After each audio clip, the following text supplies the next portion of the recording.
Good evening, everyone, and welcome back. We continue along in our ongoing study of the book of Revelations. It's always, every chapter has a whole lot to give us, and as we move through it and as we learn certain concepts and all, you'll find how much easier it is to grasp the last third of Revelations as we move now closer to that end of everything that's happened through time. And once we get all the past behind us, the last couple of chapters just deal with the future, and it's very, very beautiful. So let's go ahead and get started. I'll ask if Brother Ebb will come forward and offer prayer.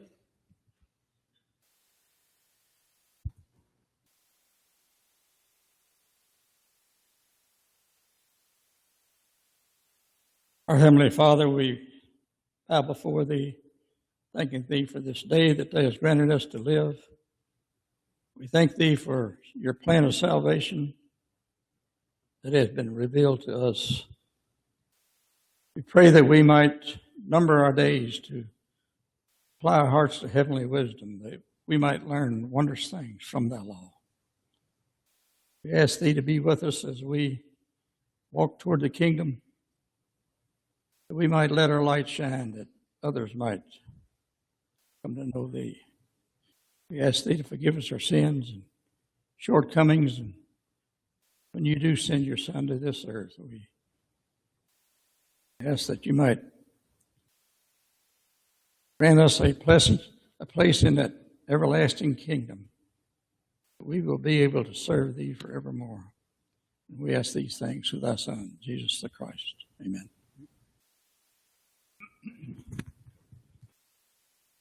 All right, thank you, Brother Ebb. All right. As always, what I've been told is the most appreciated review, especially for those who miss a week here or there. Last week, we covered some very beautiful scenes that are a preparation for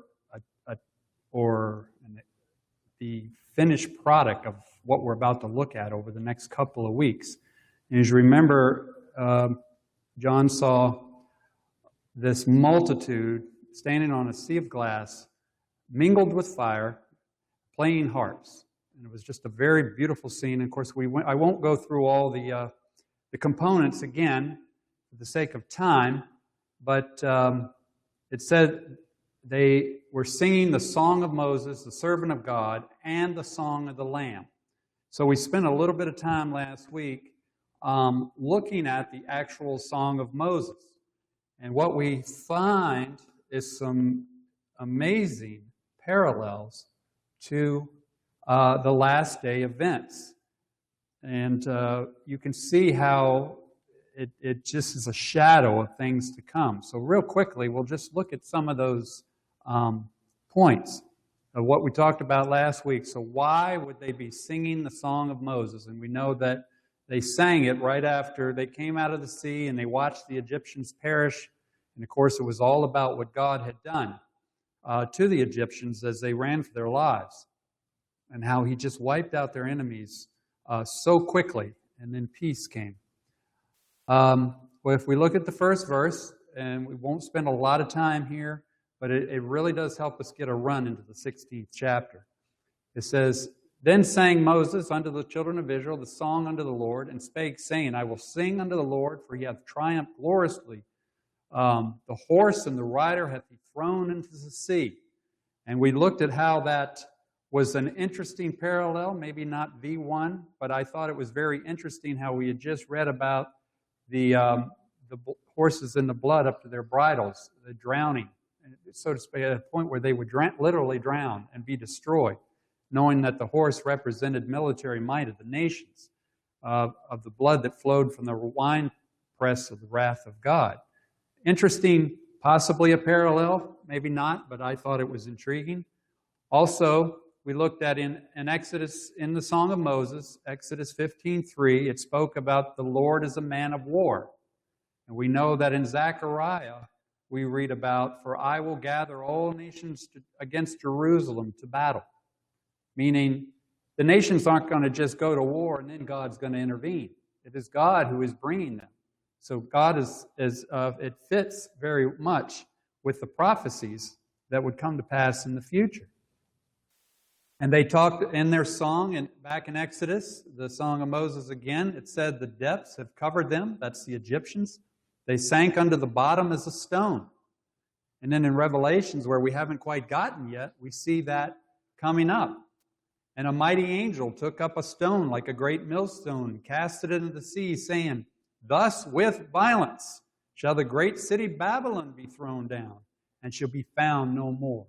Just as the waters covered over the Egyptians, there's this symbolic picture of like a millstone. It would fall to the bottom and it would never be seen again. Then in the Song of Moses, it also said, "Thou shalt bring them in and plant them in the mountain of thine inheritance, in the place, O Lord, which you have made for thee to dwell in the sanctuary, O Lord, which thy hands have established." They sang about that hope of the mountain of the Lord. Well, we just read in Revelations 14:1, just about 2 weeks ago. "And I looked, and lo, a lamb stood on Mount Zion, and with him 144,000, having the Father's name written in their foreheads." So we see again a parallel of the future there, of being on the mountain with the Lord in the multitudinous Christ. And we talked about like this picture of the Red Sea, the eerie calm that would have come over the sea in that moment after, in that horrible moment when they didn't know if they would be destroyed by the Egyptians, or perhaps even if the water would come in around them. That could be very frightening. It would take a lot of faith to walk through there. But the eerie moment of silence that would have happened when the water settled down, perhaps, again, a shadow representing the sea of glass or peace that would follow shortly or thereafter as everything calmed down and they watched the sun set that night, knowing what that day had been like. Rahab talked about, and this is what will happen also in the future. "And as soon as we had heard these things, our hearts did melt. Neither did there remain any more courage in any man because of you. For the Lord your God, He is God in heaven above and in earth beneath." And we think about after the initial impact of Christ and the saints against the nations, many men's hearts will melt and faint, and the courage will go out of them for what things they have seen and witnessed. When it says that 5/6 of all those armies will go back to tell what happened. 1/6 of all the armies who will return to take the stories. You can imagine the courage that people would lose. The Song of Moses, I would suggest to you, was a shadow of the things that will be sung with the Song of the Lamb by all the redeemed in the day when the nations are subdued. And that's where you can see the sea of glass fitting so well into it. And our very next verse that we covered in Revelation 15:4 show that we are in a different place and time than today. Because it says, "Who shall not fear you, O Lord, and glorify thy name? For you only art holy, for all nations shall come before thee, for your judgments are made manifest." Well, right now there's many people who do not fear the Lord. Millions and billions who do not fear God. But it says, at that time, your judgments will be made manifest. They're not manifest throughout the earth like they will be. So we see 15:4 is talking about those days after this terrible time that will come upon the earth. So, this marvelous scene, as we talked about last week, is a state of things after the vials have done their work. This is the finished product.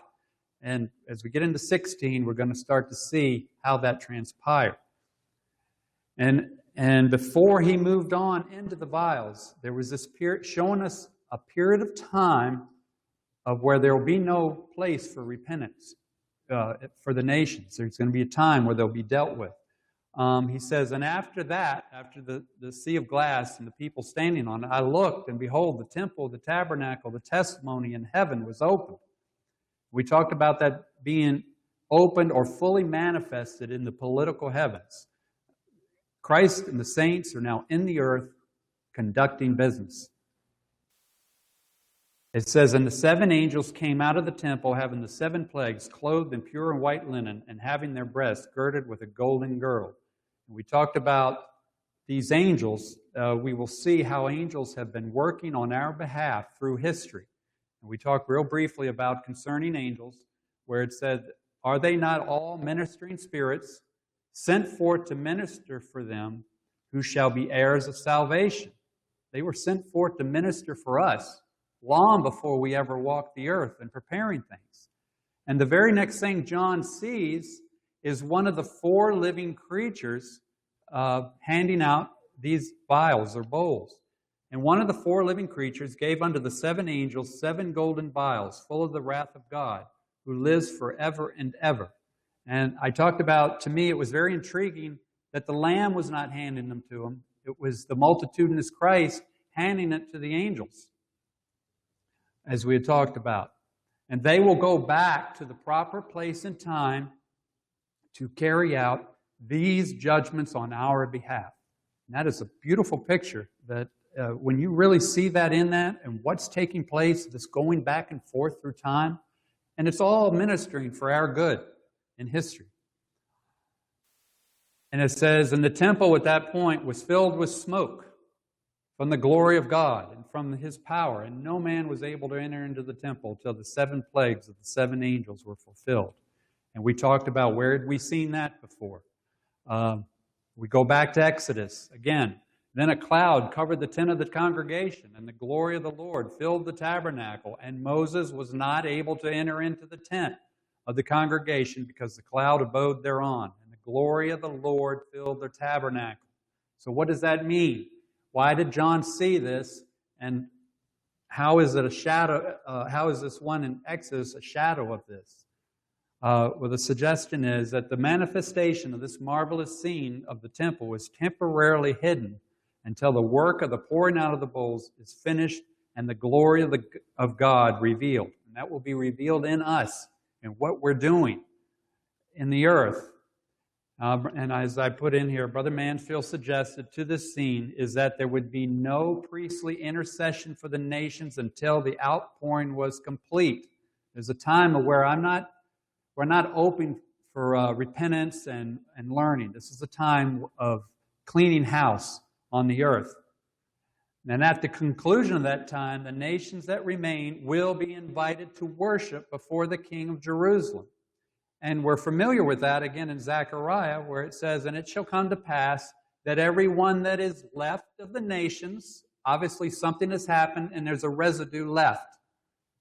These are the ones that smoke will be removed and the ministering will start again, which came against Jerusalem shall even go up from year to year to worship the King, the Lord of hosts, and to keep the feast of the tabernacles. So I suggest to you there's going to be this period that there's going to be no intercession for the nations until this is done. Which brings us now, we can move forward, and we just touched on it briefly, but we'll get into it very good tonight.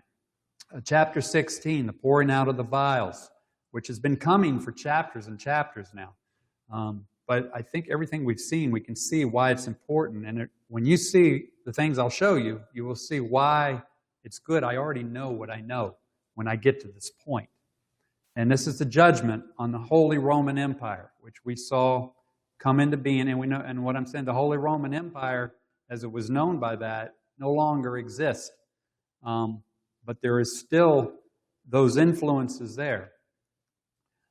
The first 5 vials are a period of time we can relate to and to the most, as we still feel the effects of this movement that I'm going to try to explain, that was set in motion and is still in motion today.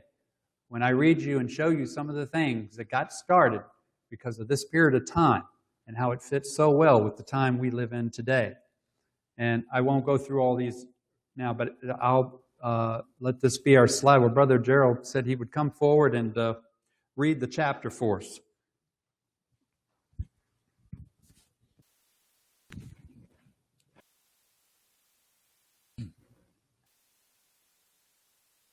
Just as a connection, I'm going to read from chapter 15 and verse 1. And I saw another sign in heaven, great and marvelous, 7 angels having the 7 last plagues, for in them is filled up the wrath of God. And verse 7 of 15, and one of the 4 living creatures gave unto the 7 angels 7 golden bowls, full of the wrath of God, who lives forever and ever. Now chapter 16, and I heard a great voice out of the temple saying to the 7 angels, Go your ways and pour out the bowls of the wrath of God upon the earth. And the first went and poured out his bowl upon the earth. And there fell a foul and painful sore upon the men who had the mark of the beast, and upon them who worshipped his image. And the second angel poured out his bowl upon the sea, and it became like the blood of a dead man, and every living soul died in the sea. And the third angel poured out his bowl upon the rivers and fountains of waters, and they became blood. And I heard the angel of the water say, Thou art righteous, O Lord, who art and wast and shall be, because thou hast judged thus. For they have shed the blood of saints and prophets, and thou hast given them blood to drink, for they are worthy. And I heard another out of the altar say, Even so, Lord God Almighty, true and righteous are thy judgments. And the fourth angel poured out his bowl upon the sun, and power was given unto him to scorch men with fire. And men were scorched with great heat, and blasphemed the name of God, who hath power over these plagues. And they repented not to give him glory. And the fifth angel poured out his bowl upon the throne of the beast, and his kingdom was full of darkness, and they gnawed their tongues for pain, and blasphemed the God of heaven because of their pains and their sores, and repented not of their deeds. And the sixth angel poured out his bowl upon the great river Euphrates, and its waters was dried up, that the way of the kings of the east might be prepared. And I saw 3 unclean spirits like frogs come out of the mouth of the dragon, and out of the mouth of the beast, and out of the mouth of the false prophet. For they are the spirits of demons, working miracles, that go forth unto the kings of the earth and of the whole world, to gather them to the battle of that great day of God Almighty. Behold, I come as a thief. Blessed is he that watches and keeps his garments, lest he walk naked and they see his shame. And he gathered them together into a place called in the Hebrew tongue Armageddon. And the seventh angel poured out his bowl into the air, and there came a great voice out of the temple of heaven from the throne, saying, It is done. And there were voices and thunders and lightnings, and there was a great earthquake, such as was not since men were upon the earth, so mighty an earthquake and so great. And the great city was divided into 3 parts, and the cities of the nations fell. And great Babylon came in remembrance before God, to give unto her the cup of the wine of the fierceness of his wrath. And every island fled away, and the mountains were not found. And there fell upon men a great hail out of heaven, every stone about the weight of a talent. And men blasphemed God because of the plague of the hail, for the plague was exceedingly great.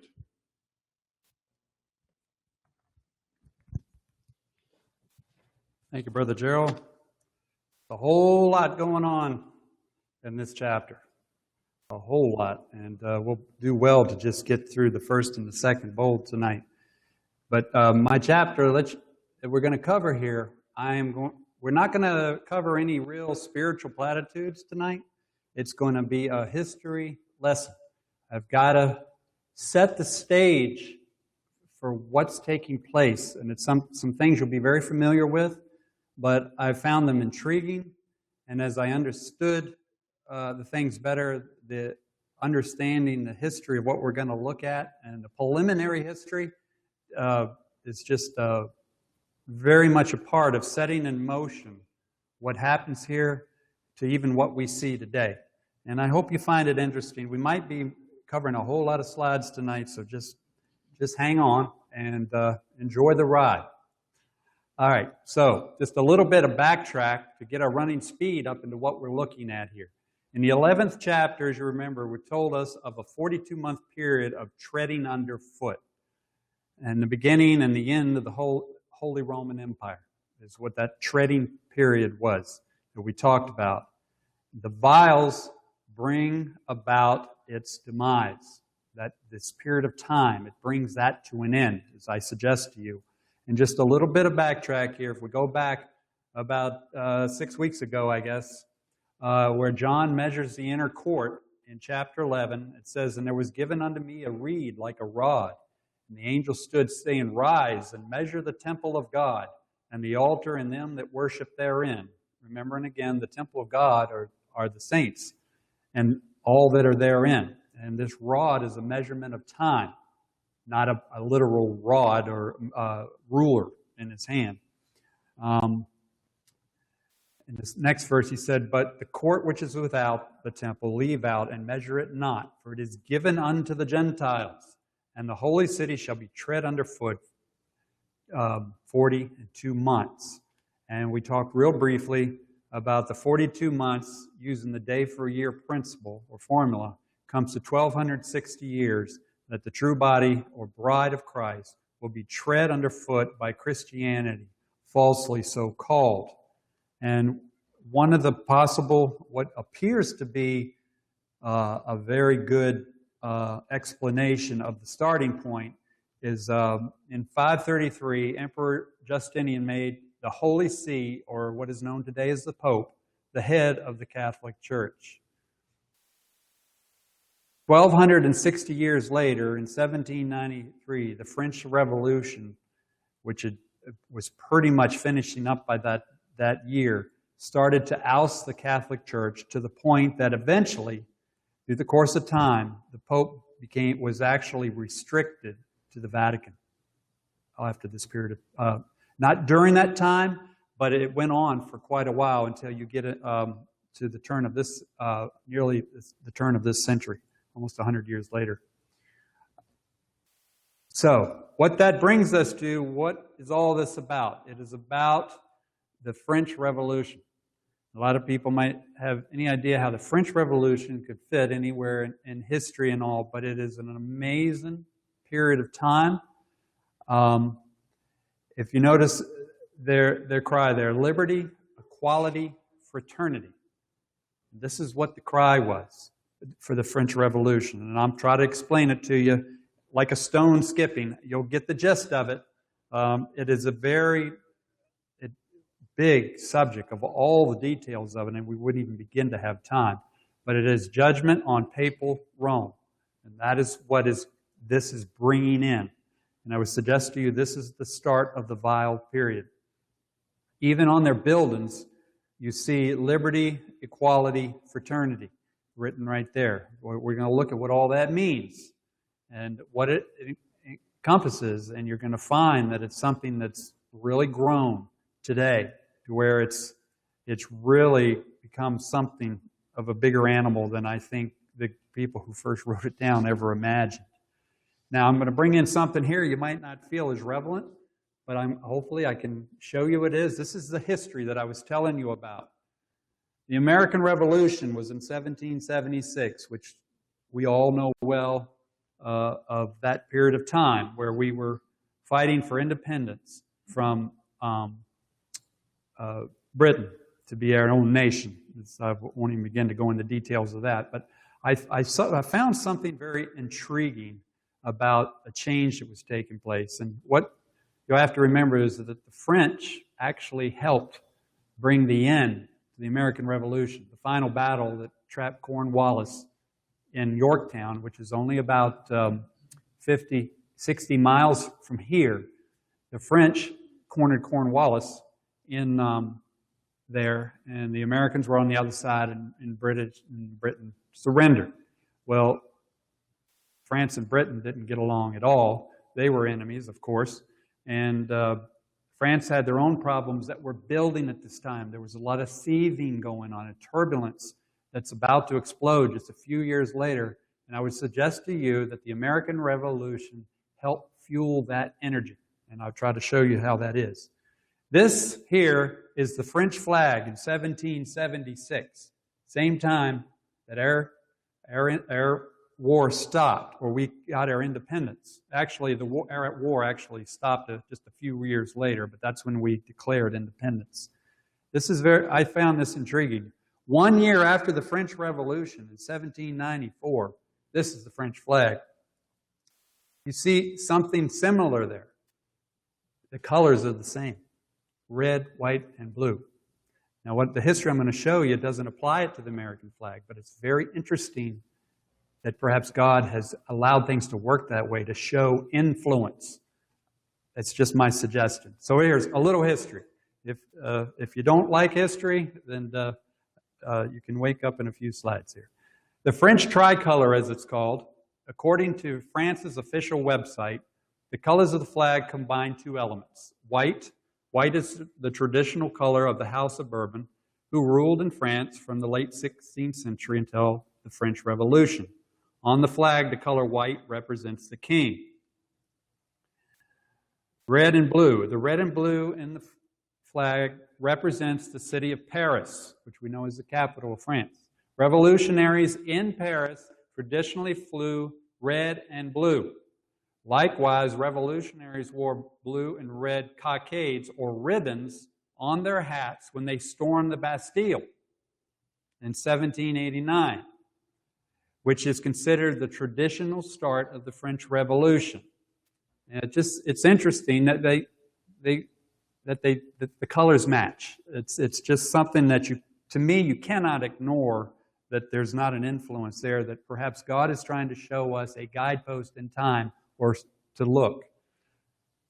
I found this very interesting. The Declaration of the Rights of Man and of the Citizen of 1789 defined liberty in Article 4 as follows. Now, this is what they wrote when the government was being overthrown and the new government was coming in. They were rewriting the rules and the Constitution and everything and the rights of man. But listen to what this says. Liberty consists of being able to do anything that does not harm others. Now that sounds great. It sounds nice, but think about not doing. It does not keep me from doing anything I want to do as long as I don't hurt you.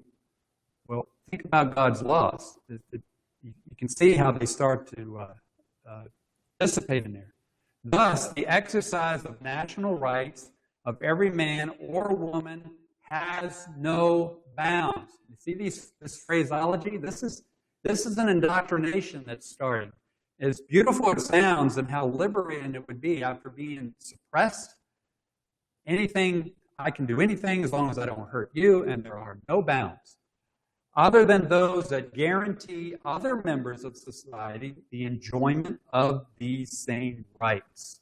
That sounds very similar to our Constitution, and I can tell you that this is part of that.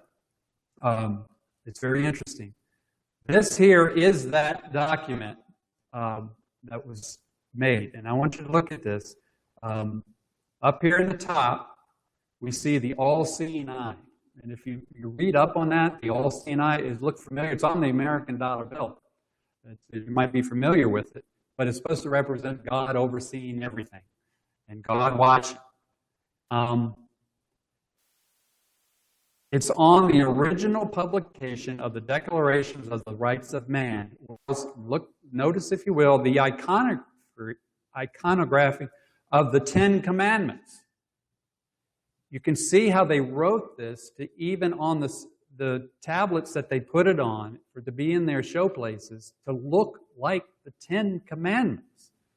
you see how the influence can be in there, and people start thinking about, we can write our own Ten Commandments. They're not thinking that, but that's what they're starting to do, to write their own commandments. And here's what was interesting, and this is right home here where we are in Virginia. Thomas Jefferson's writings influenced the French Declaration with the Virginia Statute of Religious Freedom. That's right here where we live, right here in Virginia. You can see the influence that came from the American Revolution, that they liked that movement so well, they employed this man to help write their own. The American Revolutionary War had only ended 6 years earlier with the help of France. And for anybody who knows their history, like Benjamin Franklin, he was an ambassador. He spent years over there. So what do you think he was talking about? What do you think that he was feeding the French? Of get on board with us, so to speak. What do we see a lot in history and today, even now? Paris is getting hit very hard with what's going on in the world. Brother Roberts said this in 1880 from his point in time. He said, that's France, was not the Republican France of our day, but the priest-ridden, pope-worshipping, heretic-slain country which befitted her position in the papal family. At the close of the 18th century, events well answering to the infliction of a noisome and grievous sore, and if you look up that word, sore, ulcerous sore, of the worshippers of the beast, occurred in France. This thing just exploded in France. And it turned the world upside down in that day. These were the events, this is still Brother Roberts, these were the events that developed the first Napoleon. Believe it or not, there was another one that came after him about 100 years later. The especial tormentor of the men who worship the beast and his image. The people came into power for the first time in French history. And if you remember a few weeks back, we talked about the two witnesses being resurrected and getting caught up to heaven, and the people marveled and things like that. That was that time where the common people were invited to come join in the government because the king was getting scared to death of the masses of what was taking place. All of these undercurrents were starting to bubble to the surface. He was trying to get a handle on it, and it actually cost him his life. Because, as we talked about before, they dethroned and imprisoned and finally murdered the king. They beheaded thousands of his sympathizers. They chased the aristocracy out of the country. They de-established and disendowed the clerical orders, abolished all titles, pulled down monasteries, sold and divided the lands of the clergy and nobles. They melted down church bells to make cannonballs, revolutionized the laws and institutions of the country, and generally made war against the church and its friends. Friends mean the other nations that were not supporting this. You've got to realize, what is this doing in the eyes of all the nations that are around France at this time? They're getting real scared. These people just rose up and beheaded their king and their queen. What will our people do if we don't get a handle on this? This thing can spread. They even went so far as to suspend religion. They really went far with this on the front end. To suspend religion of every name, proclaiming God a myth and futurity a dream or an afterlife. It's like once the door opened up, people were so sick of this oppressiveness of the church. They actually, many of them went in the far opposite direction. This is the iconic scene that we know so well. Because of this period, the time of the guillotine became an iconic symbol in the history of France. A lot of times when we think of the guillotine, it's over in France. Off with his head, off with his head. This was a common thing during this period of time as they were rounding up the old system of people. Edward Gibbons, who I think he actually lived through that time. He was in the late 1700s. He died about the time Brother Thomas was born, right? They were just in a few years of each other. So Brother Thomas would have been very familiar and grown up reading Edward Gibbons, the historian who wrote The Fall and Decline of the Roman Empire. But he said this, that during that period, the guillotine could not keep up with the demand. And it's only an estimation. They don't know because this thing was going rampant through the country. It is estimated that possibly 40,000 people were executed. So you can imagine the upheaval. And this isn't the government so much as the people who are now in government going hog wild and going after everything that they had come to hate. So, with that little bit of history, and we're going to hit some more, let's cover a couple of verses to get our bearings of what is all that about. Why am I showing you all of this? Verse 1 of chapter 16, and I heard a great voice out of the temple saying to the seven angels, go your ways and pour out the bowls of the wrath of God upon the earth. And the first went and poured out his bowl upon the earth. Now look at the components here. And there fell a noisome and grievous sore upon men, which had the mark of the beast, and upon them which worshipped his image. So we can see that this first bowl targets the earth, and it obviously is targeting the Holy Roman Empire land area. Those who have the mark of the beast and worship the image. It's very clear that if we can identify the mark of the beast and the image, as we did a few weeks back, all right, then I can see how this carries over into that. Because, now I know, I can see how it is focused on that. And it's not something off in the distance in the future and one day it'll happen. It has already taken place. The personal recipients, as I just said, were those with the mark. So, what was the grievous sore? And it said, that word sore, as I said, was an ulcer. So I did a little medical research on when it used that as a comparison to it. Obviously, ulcers don't always kill, but they can be extremely painful and unenjoyable. And they come in many forms. There's internal, there's external. With this, it says it was a grievous sore upon man. So I take that as an external thing because it really is external. It's coming from the outside. So this here is a skin ulcer. I thought it'll help you to understand the atmosphere in which he's trying to put this French Revolution thing. They are very painful as it spreads. You can see how this would be horrifically unenjoyable if you really had it to sleep or walk or whatever, and it spreads through your skin. I'm just using it as an example, but the word ulcer was used, so I take it that that's the idea or thought that they're trying to get the Lord was trying to get out because it was upon man. They are known for putting a drain on the vitality of the whole body, and that's what we're going to see here is happening. The French Revolution was the grievous sore that spread through the body of the Holy Roman Empire. It was grievous and painful, and eventually that system, as it is called, ceased, and it became very weak, and it had the influence has risen back in our day, and we'll get to that in 17 and 18. But here it is starting to take a downturn, a big downturn. The storming of the Bastille, which, for those who don't know, that is a prison in France, occurred in Paris, France, on the morning of July 14th, 1789, at the medieval fortress and prison in Paris known as the Bastille. The common people stormed it because it contained a large supply of weapons that were needed to defend themselves against a believed imminent massacre by the government. They thought they had an opportunity and that this is going to get bad and we need to arm ourselves. That's how history records it. What I'm showing you here is pretty much from Wikipedia and things of that nature. It represented, the Bastille represented royal authority in the center of Paris.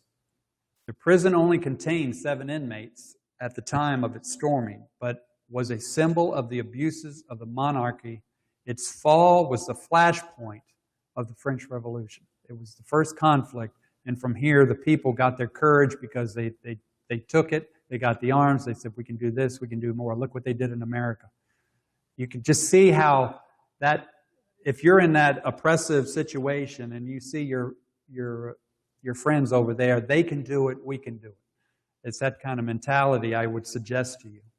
Because the American Revolution was still very clear, and you can imagine the dignitaries, Thomas Jefferson, Benjamin Franklin, are still going back and forth and talking and communicating.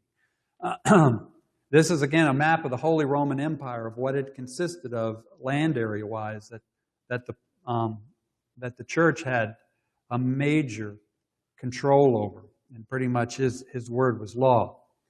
Liberty, equality, and fraternity was the cry. And the first bowl took France violently, very violently. The National Convention that we talked about that ended up having the king beheaded, when he invited him up, they ended up getting power and beheading him. The National Convention of France declared, this is interesting, look how far they're going in the opposite direction. All peoples, its allies, all governments, its enemies. You can see this is a war on all of these other monarchies that surround France. It's right now a verbal war against them, and it's rallying people against that. When they executed the king, France at that point found herself surrounded by enemies. Before, she was a powerful ally. But suddenly the king is decapitated, the queen is gone, the government's fallen, and you can just imagine the fear that would run through all these other kingdoms, like the kingdom of Poland and Hungary, the Prussians, and so on, who said, we got to get a handle on this before it spreads into our country. And there were literally multiple coalitions formed to fight this thing that kept getting whooped, so to speak. The first bowl was, I would suggest to you, the first bowl or vial was the preliminary affliction to the next 4 bowls that come. So that I would say to you is the first one being poured out. And it was a very, very violent thing. And just to give you an idea, here's another with taking the Holy Roman Empire part off. This is France in 1792. Right, you can see France at that time is to itself, but you can see how it's all broken up into a lot of small areas. It's not formed as it is today. Here's a modern map. Of course, you see Germany didn't even have a country of its own, so to speak, and some of these other ones that we know so well, how defined and how it organized it is. But at the time, you could see it was a lot of loose knitness in there that was just open pickings for people like this man here, Napoleon, who I would suggest to you plays a part through 4 of these bowls. I did not realize the value of what he did. Of course, he never knew it. But he's an amazing character. I don't know how far we get. I would really love to cover this tonight. This is Napoleon Bonaparte, who we know so well. He was emperor from 1804 to 1850. Now, you notice the French Revolution's already passed. He didn't bring the French Revolution. The French Revolution, he was coming up through the ranks during the French Revolution, and that's where he got his recognition. He was an artillery officer, and he was very good with a cannon. And he did very well, and he made quite a difference, and he moved right up through the ranks. And when this new government was coming into place, he was just like our General Lee. You know, when the Confederacy started to form itself, they just grabbed General Lee right away because he had come up through the ranks and proven himself as a natural leader. So he's the General Lee of France, so to speak. Napoleon was appointed commander in 1795. That's like a general. 2 years after the revolution was complete. So he didn't even make it to like a general status until afterwards. And you can go and look at his pictures when he was young, coming up in all his stages of the military. Napoleon's divine commission was against the Roman Catholic countries, although he was unaware of it. This is what's important. Napoleon isn't doing this in the name of God, and I'm going to show you he had no intention of doing it in the name of God. But he did use God to his political advantage. It's a fascinating. This man was very, very brilliant, and in a lot of ways, very fair and wanted good for all. It's just that he wanted to rule. He had an ego to rule. But when you look at some of the things we'll look at, the reason we're going to cover him tonight this way is because he played such a large part in this period of time. Although it wasn't a long period of time, it was a very important period of time that reflects upon where we are today, so that you know how this thing has grown and why we see France in the news so much today. He served in that capacity until the throne of the beast was in political darkness. We're going to see where it says, you saw in one of the bowls, the seat of the beast was in darkness. He served to bring that about, and then it carries on past that without him. Now, here's a little history about him. I find this stuff fascinating, and it really helps me appreciate why God picked this man to do this, even though he was unaware of it. As an adult, Napoleon was described as a deist with involuntary respect and fondness for Catholicism. Napoleon's deity was an absent and distant God, but he pragmatically considered organized religions as a key element of social order. He saw the value in it. He just, if you were a Catholic, that's fine. Just don't force it on me. Especially Catholicism, whose splendorous ceremonies and sublime morals better acted over the imagination of the people than other religions. He saw the power in people having their splendorous places to come. They loved that. There was a lot that it did for the people and gave them something, and some moral value. But out of control, it controlled the country and cost many people their lives. Now, if you don't know what a deist is, I looked the definition up. The belief based solely on reason in a God who created the universe and then abandoned it, assuming no control over life, exerting no influence on natural phenomena, and giving no supernatural revelation. Little did he know. In other words, he wound this thing up that we live on called planet Earth and then just let it go. And it's doing its own thing while he's off doing whatever he does. He's not really involved in our lives. That's what a deist is. So keeping in mind as we go through history how he used it, but he wasn't a part of it. Napoleon concurrently annexed the Papal States because of the Church's refusal to support the continental system. Pope Pius VII responded by excommunicating the emperor. Now, this is an interesting change point. Remember, the Pope was always, for hundreds of years now, 1,000 years, had been crowning the emperors. Now, the emperor is turning on him and excommunicating him. The Pope was then abducted by Napoleon's officers, and though Napoleon had not ordered his abduction, he did not order Pius' release. You can see the tables are turning very quickly from where it was in Charlemagne's day to where he moved up and he became more powerful. Napoleon's pulling that rug right out from under him very quick. You go ahead and excommunicate me. I don't care. You know, my guys will lock you up. You know, so he had no fear of this man's influence, no fear whatsoever. He was a very bold person. The Pope was moved throughout Napoleon's territory, sometimes while ill, and Napoleon sent delegations to pressure him on issues including agreement to a new concordat with France, which Pius refused. Now, I had to look up what a concordat was, or concordant. It's an agreement between the Pope and the secular government regarding regulations of church matters. Napoleon was changing all the rules of what the church could do and what their power was and influence, and the Pope didn't want to do it. He fought him on it.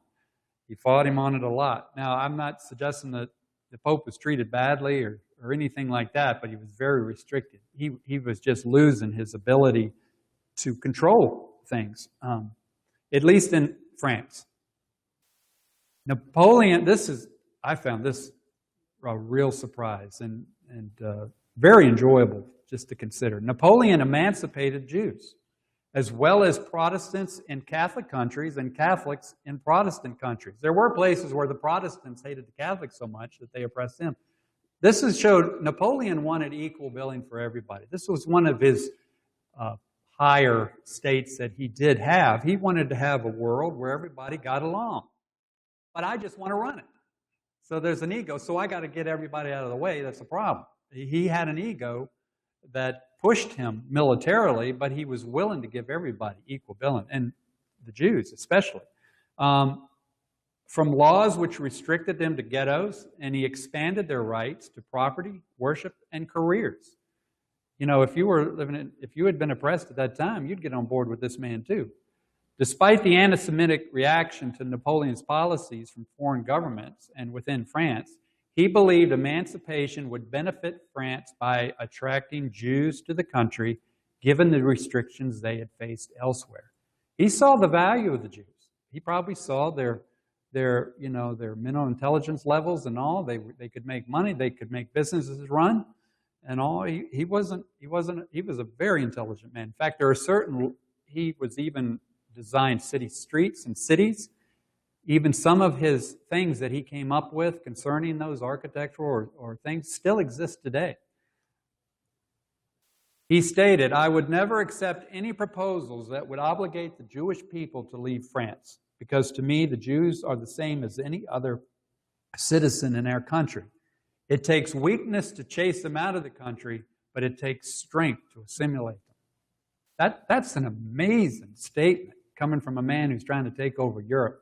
He could be just like everybody to get the Jews, like Hitler did. Hitler tried to take Europe too, and he tried to wipe them out. Napoleon was just the other way. He said, assimilate them. These people have value. He was seen as so favored to the Jews that the Russian Orthodox Church formally condemned him as Antichrist and the enemy of God. So it didn't bode well with some of the other people to bring the Jews on board. All right, here we have a map. If you don't know what the Papal States are, and it was a research that I had to do myself, the Papal States were territories in the Italian peninsula under the sovereign, direct rule of the Pope. In other words, he was literally king. There was no other ruling body but him. And these are the Papal States here in that day. You can see Italy, 1796. He set up guidelines to help the state monitor any political, harmful Catholic or Protestant movements or activities. He got all that. Remember what we just talked about, how far things went in the other direction. Well, you can have anarchy if it's not controlled. And he's the man who brought it together. All right, we're changing governments. We're going to do things differently now. But there has to be a balance here. There has to be control, or we'll just have anarchy. Everybody eventually will, it'll be brother against brother in a way that won't ever stop. You had to have somebody pull it together. And he was the man that could do it. Napoleon sought to allow the right amount of Catholicism, but not a large amount, in order to prevent further rebellion from the Protestants. He used the church to his political advantage, and we'll look at it. We probably won't get to it this week, but you could see how first everything was cut off, like we saw at the very start, but then he starts giving a little bit back, just enough that he could regulate it and control it, but not give them any power. Napoleon's use, though, was coming to an end. See, we've just kind of covered his history real quick, and then we'll get into it. Napoleon's use was coming to an end once he went outside the bounds of Catholic Europe. This is an interesting subject also. As powerful a man and an influence, he could pull together near almost a 500,000-man army. Think about that. I'm going to show you something here in a moment. This is Napoleon's defeats here. Notice where he was defeated as he tried to go down into Africa, in the Palestine area. When he went into Russia, it was a total disaster. Nearly 500,000 men perished. And when he tried to take Britain and fight them on the sea, he couldn't. They won. They whooped him badly at sea. But yet he had such strength right in the middle of the Holy Roman Empire. But God was not, in my opinion, was not going to let him do things. It wasn't his purpose. Of course, he didn't see that. But I think it's very interesting that he kept him confined. And this is just for history. This is when he tried to take Moscow, to show you that. If you look over here at the blue to the, to the left, you'll see a little, I don't know if you can read it. When he was going to take Russia, he started with 422,000 men. And as he went in, if you follow it through, they drop like flies. They're either deserting, freezing to death, or starving. When he gets to Moscow, everybody's gone.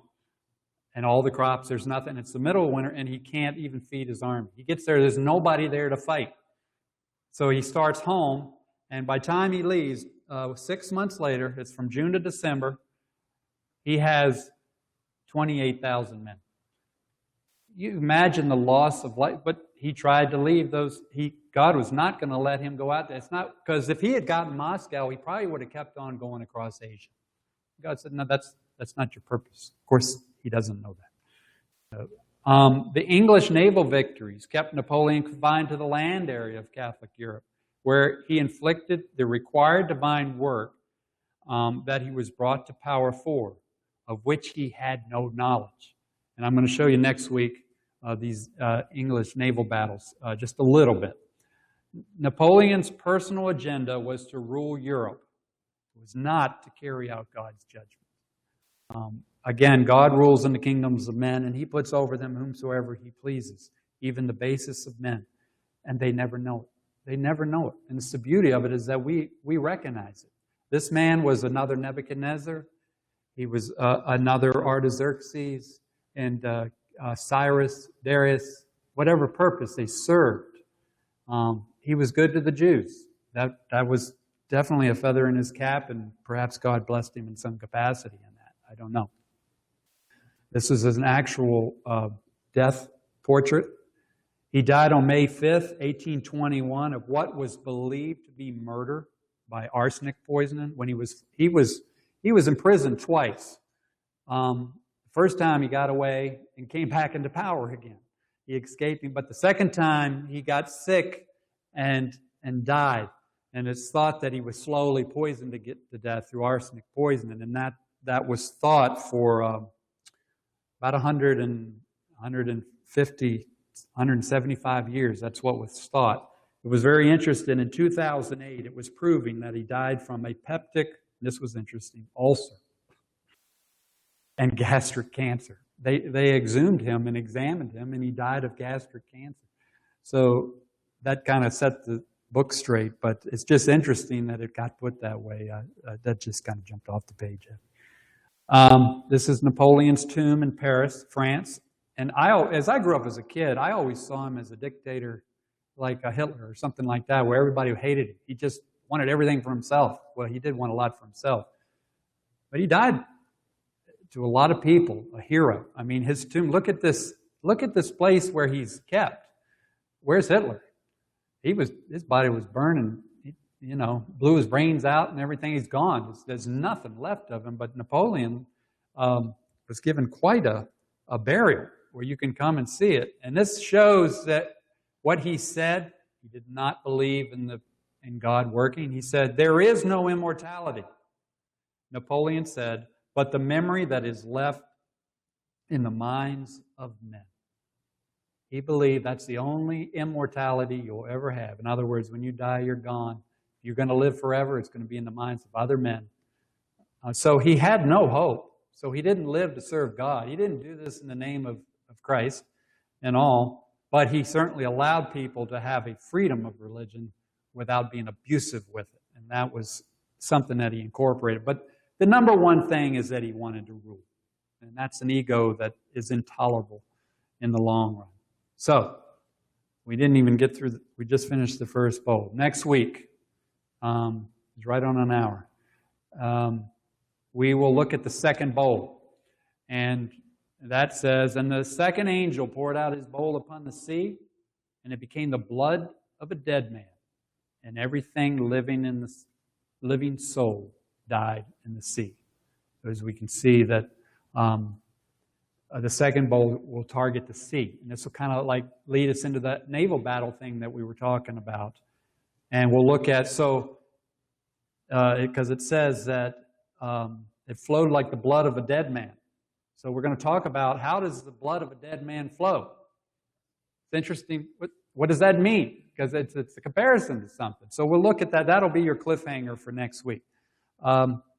Any questions or statements from you folks here? Brother Walter, all the way in the back. You make me walk all the way to the back.